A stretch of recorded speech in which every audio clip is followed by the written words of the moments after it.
In the construction industry, safety is not optional. It is a legal obligation and a responsibility that affects every person on site. Audits are one of the key tools we use to ensure that health and safety systems are not only in place, but actually working. But here is the reality. When audits are done poorly, they don't just fail, they create a false sense of compliance, and that is where real risk starts. In this video, we unpack the most common mistakes made by OHS auditors, and more importantly, how to avoid them. Let's take a step back. Why do audits matter so much? Because when done properly, they protect worker health and safety, prevent legal penalties and project stoppages, and strengthen safety culture on site. Legally, under the Occupational Health and Safety Act, employers must provide a working environment that is safe and without risk. And under the construction regulations, audits must be conducted regularly, health and safety plans must be approved, and safety files must be maintained and actively used. So audits are not just admin, they are a legal control mechanism and a frontline risk management tool. An OHS auditor is not just a checklist operator. They are responsible for providing objective findings, evaluating compliance with legislation, identifying hazards and risks, and verifying both documentation and implementation. The key word here is verification, not what is written, but what is actually happening on site. Let's get into the real issues. Poor knowledge of legislation. This is one of the biggest gaps. Some auditors don't fully understand the OHS Act, construction regulations, or relevant SANS standards. The impact is serious, causing incorrect findings, missed non-compliances, and recommendations that don't hold up legally. What should be happening instead? Continuous legal training, staying updated with changes, and professional development and certification. If you don't understand the law, you cannot audit against it.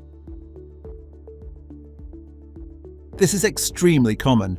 Auditors focus on paperwork and ignore the site. You will see things like method statements approved but not followed, risk assessments completed but not applied, and safety files present but not used. On paper, everything looks compliant. On site, the risks are still there. That disconnect is where incidents happen. A weak site inspection is a missed opportunity. If you are not actively observing the work, you won't identify critical risks, you won't see unsafe practices, and workers remain exposed. An audit without a proper site walk is incomplete. This one is subtle but dangerous. Auditors can be influenced by contractors, project teams, or client expectations, and that leads to biased reports, issues being overlooked, and loss of credibility. An auditor must remain objective, always. Many audits only involve management, but the reality is workers know what is really happening. They understand actual working conditions, unsafe practices, and equipment issues. If you are not speaking to workers, you are missing half the picture. An audit is only as strong as its evidence. Too often we see no photos, no references to legislation, and no proper documentation. This leads to weak findings, disputes, and inability to enforce corrective actions. Good audits are evidence-based. This is where audits often fall apart. Issues are identified, but nothing happens after that. No action plans, deadlines, or follow-up audits. And the result? The same issues keep coming back. Risks remain unmanaged. An audit is not complete without follow-through. So what does a strong audit actually look like? It includes solid understanding of legislation, active engagement with workers, thorough site inspections, evidence-based findings, clear and structured reporting, and ongoing follow-up and monitoring. It's not complicated, but it requires discipline and consistency.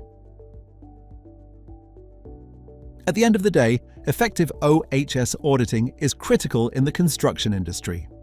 Avoiding these common mistakes leads to more accurate compliance assessments, safer working environments, a stronger safety culture, and most importantly, it ensures that safety is not just documented, but actually implemented, because that is what really matters.